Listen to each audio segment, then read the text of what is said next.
اب دیکھیں کہ کہاں نعت گوئی اور کہاں موسیقی، یہ منظر عام پہ نہیں آئی تھی، یہ کلمی نسخہ ان کے پوتے کے پاس محفوظ تھا، تو وہ ہم تک پہنچی تو انہوں نے کہا جی آپ کوششیں کریں اس کی کہ اس کو چھپ جائے اور اصل متن اور اس کا اردو ترجمہ. وہ اب ڈاکٹر اطہر مسعود ہیں فارسی کے اسکالر لاہور میں، ان کو یہ کام سونپا گیا اور وہ اب چھپنے کے قریب ہے، انشاءاللہ ایک آدھ مہینے میں چھپ کے سامنے آ جائے گی. تو ایسے بڑے بڑے لوگوں نے. اس کے بعد آپ دیکھیے کہ آل انڈیا ریڈیو کے بڑے بڑے لوگ، رفیق غزنوی صاحب، خواجہ خورشید انور صاحب، فیروز نظامی صاحب، ڈپٹی نذیر احمد کے پوتے شاہد احمد دہلوی صاحب، جو خود بہت بڑے موسیقار تھے، ادیب تو تھے، ماہنامہ ساقی نکالا کرتے تھے رسالہ. شاہد احمد دہلوی صاحب علمی ادبی گھرانے کے چشم و چراغ، انہوں نے بہت زیادہ موسیقی پہ لکھا اور یہ ادیب بھی تھے، شاعر بھی تھے، موسیقی بھی جانتے تھے، لہٰذا ان کی تحریروں میں تنقید بھی آ گئی، ادبیت بھی آ گئی. بھی انہوں نے متعارف خاکہ نگاری آپ دیکھیں کہ گنجینہ گوہر کے نام سے ان کی خاکوں پہ 2 کتابیں ہیں. اسی طرح منٹو نے رفیق غزنوی صاحب کا خاکہ لکھا گنجے فرشتے میں. تو وہ لکھتے ہیں کہ میں جب رفیق غزنوی میرا دوست، تو بامبے میں میں جب پہلی بار اس سے ملا تو میں نے اس کے کمرے میں دیکھا کہ اردو ادب کی بہت سی کتابیں بڑے قرینے سے شیلف میں لگی ہوئی ہیں. تو منٹو لکھتے ہیں کہ میں اس کو گانے بجانے والا سمجھتا تھا، محض یہ گانے بجانے والا آدمی ہے، اس کو ادب سے کیا سروکار ہو سکتا ہے. لیکن جب میں نے اس سے رفیق غزنوی سے بات چیت شروع کی اردو کے حوالے سے، فارسی کے حوالے سے، تو اس نے ایسے ایسے ادیبوں کے نام لیے، ایسی ایسی کتابوں کے نام لیے جن کو میں بھی نہیں جانتا تھا.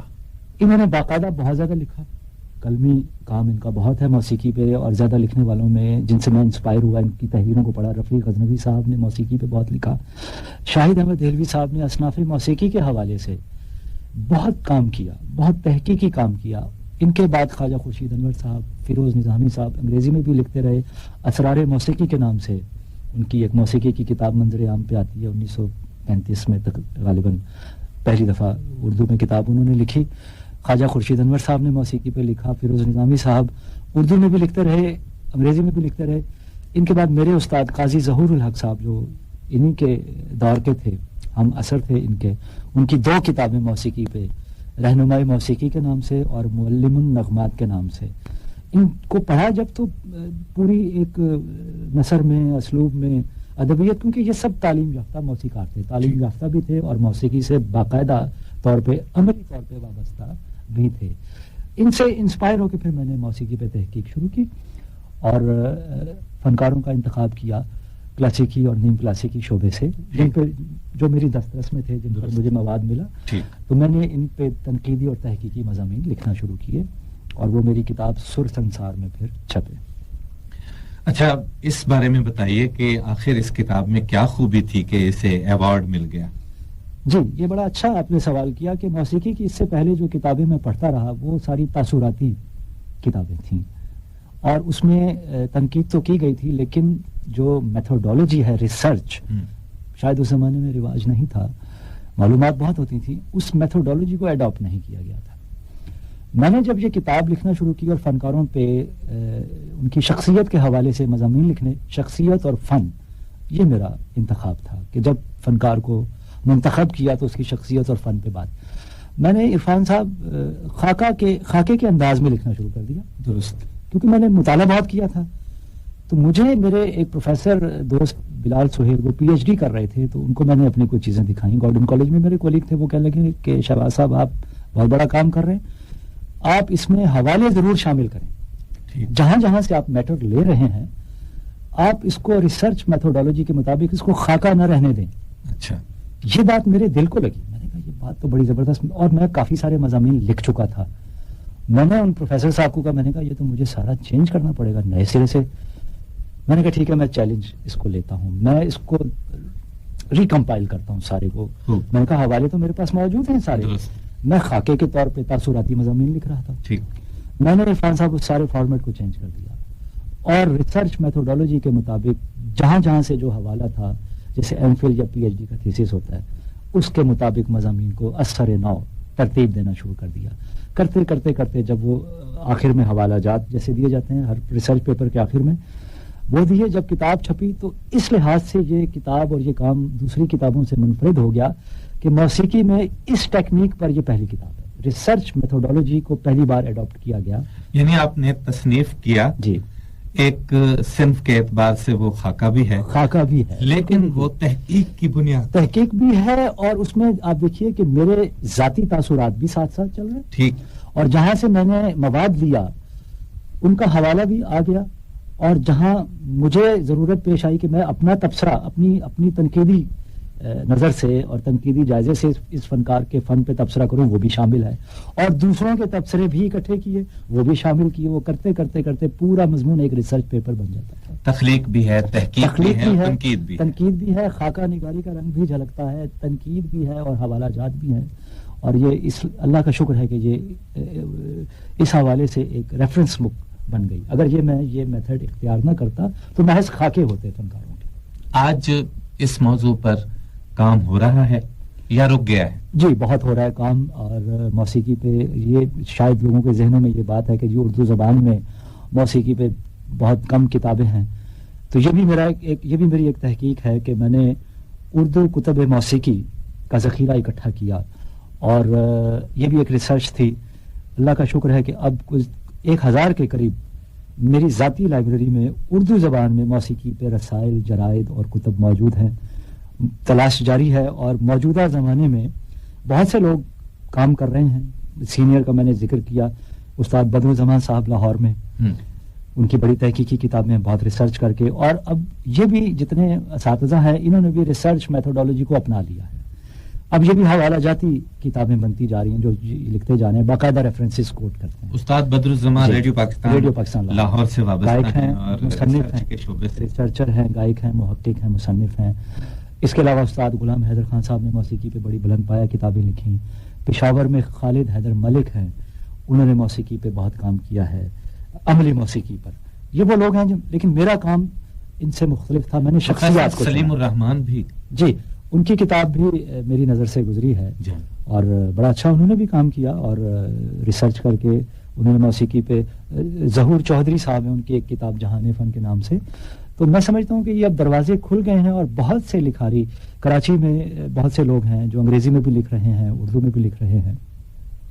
تو کام ختم نہیں ہوا یا بند نہیں ہوا، میرا خیال ہے کہ دریچے کھل گئے ہیں، اور اردو زبان میں موسیقی پہ تحقیقی کتابیں بہت اچھے معیار پہ لکھی جا رہی ہیں۔ اردو کے استاد کی حیثیت سے جی آپ کیا فرمائیں گے کہ یہ کام اردو ادب کی خدمت کر رہا ہے یا محض موسیقی کی خدمت کر رہا ہے؟ میں سمجھتا ہوں کہ اس میں دونوں باتیں آ رہی ہیں، کیونکہ عام طور پہ لوگوں کے ذہنوں میں یہ خیال ہے کہ اردو زبان میں موسیقی پہ کام نہیں ہو رہا۔ ایک تو یہ خیال غلط ہے لوگوں کا، میں نے آپ کو بتایا کہ بہت کام ہو رہا ہے، رسائی نہ ہونا، کسی تک کتاب نہ پہنچنا الگ بات ہے، وہ تو ڈھونڈنے والے کو ہی ملتی ہے، جو ریسرچر ہوتا ہے وہ کتاب ڈھونڈ نکالتا ہے۔ اردو زبان کا آپ نے سوال کیا، تو اردو کی خدمت یہ ہے کہ اردو ایک قومی زبان ہے۔ انگریزی میں اگر موسیقی پہ کتاب لکھی جائے گی تو اس کی ریڈرشپ کم ہے۔ میں سمجھتا ہوں کہ اردو کا میں نے بھی انتخاب بطور اردو استاد کے، یا جو لوگ کر رہے ہیں اردو زبان کو، وہ خدمت یہ کر رہے ہیں کہ اردو زبان میں لکھی جانے والی کتاب ایک عام قاری جو ہے وہ اس کو پڑھ سکتا ہے اور سمجھ سکتا ہے۔ تو اس حوالے سے یہ زبان کی بھی خدمت ہے کہ اپنی زبان میں لکھا جائے، اپنی زبان کو فروغ دیا جائے، آسان انداز میں لکھا جائے، کہ ایک جو موسیقی سیکھا ہوا آدمی نہیں بھی ہے، شوقین ہے، لسنر ہے، سنتا ہے موسیقی، وہ ان کتابوں کو عام فہم انداز میں لکھی گئی اردو زبان میں جو موسیقی کی کتابیں ہیں ان کو پڑھ کے بہت کچھ سیکھ سکتا ہے۔ آپ سن رہے ہیں پروگرام سخنور ریڈیو پاکستان راولپنڈی سے، اور آج ہماری مہمان شخصیت ہیں پروفیسر شہباز علی۔ انہوں نے تنقید، تحقیق اور تخلیق کے حوالے سے ایک منفرد کام کیا ہے۔ آج ہم اسی کام کے حوالے سے گفتگو کر رہے ہیں۔ پروفیسر شہباز علی صاحب، آپ ابھی عام قاری کی بات کر رہے تھے، یہ فرمائیے کہ آپ نے تذکرہ کیا تو مجھے معلوم ہوا کہ یہ کتابیں چھپی ہیں اور عام آدمی تک یہ معلومات اس سے پہلے نہیں پہنچی تھی۔ جی جی، ہم محروم ہیں، کیسے یہ معلومات تمام لوگوں تک پہنچے؟ ہم تو آج یہ محسوس کر رہے ہیں کہ ہم تو پیاسے ہیں۔ اس میں ایک جو وجہ جو میرے نزدیک ہے کہ جتنے میوزک پہ کام کرنے والے لوگ ہیں ان کو نشریاتی اور جو ثقافتی ادارے ہیں، جو پبلشنگ ہاؤسز ہیں بڑے بڑے، وہ ناول، افسانہ شاعری تو چھاپتے ہیں لیکن موسیقی کی کتابوں کو وہ نہیں چھاپتے.